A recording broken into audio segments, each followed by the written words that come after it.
The videos coming out of India, which shows Muslims being beaten up and killed and humiliated, it makes me think, how can such a disgraceful nation like India, who has over 1 billion mushrikeen living in it, who drink cow urine as a delicacy, who is the rape capital of the world, how is it that a nation like that is humiliating a nation of revelation, the Ummah of revelation, the Ummah of Quran?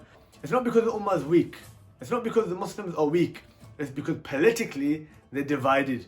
They've got these different nation states, different borders, different systems, different leaders, which brings me on to the next point. How would a united Ummah react differently? Well, to start with, India imports and exports $92 billion worth of goods from the US and Europe. And guess what? These imports and exports, they have to go through Muslim land, Muslim water, Muslim sea routes. And on the way through the Mediterranean Sea, you have to come across nations such as Morocco, Algeria, Tunisia, Libya, and Egypt, just to get anywhere close to Asia. We haven't even got to India yet. When these cargo ships reach Egypt, they have a transit time in Port Said, in Egypt, in a Muslim nation. And after that, they continue through the Suez Canal, which is also in Egypt, and they go through the Red Sea. And who do they come across there? Saudi Arabia, Sudan. In fact, a port in Jeddah is where some of these transit routes actually stop once again.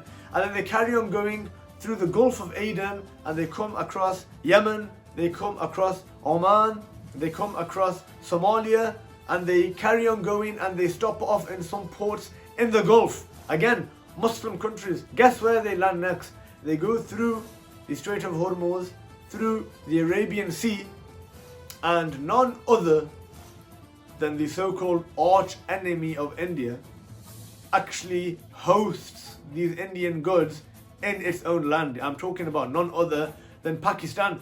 In Port Qasim. Port Qasim hosts and holds Indian goods, Indian transit cargo ships, until it goes from Pakistan to India. Why is it that these nations of Muslims, literally Indian goods are going past it? All they have to do, if they were united politically under an Islamic Khilafah, all they had to do, put a ban on these shipping routes, and you know what? Tomorrow, India would think very, very differently about how it treats its Muslim citizens within its own country. If we take it further than that, 61% of oil which India imports, it comes from the Muslim world. 61%, more than half of the oil that India needs to live, to survive, it comes from the Muslim world. Turn the tap of the oil off and say, you know what? No more oil for you, India, until you treat our Muslims with some kind of respect. I haven't even got on to the military ramifications that India could face when it's got a nation to its west of 230 million Muslims, a nation to its east of 170 million Muslims, and within its own nation, over 200 million Muslims who can be armed, who can be supplied.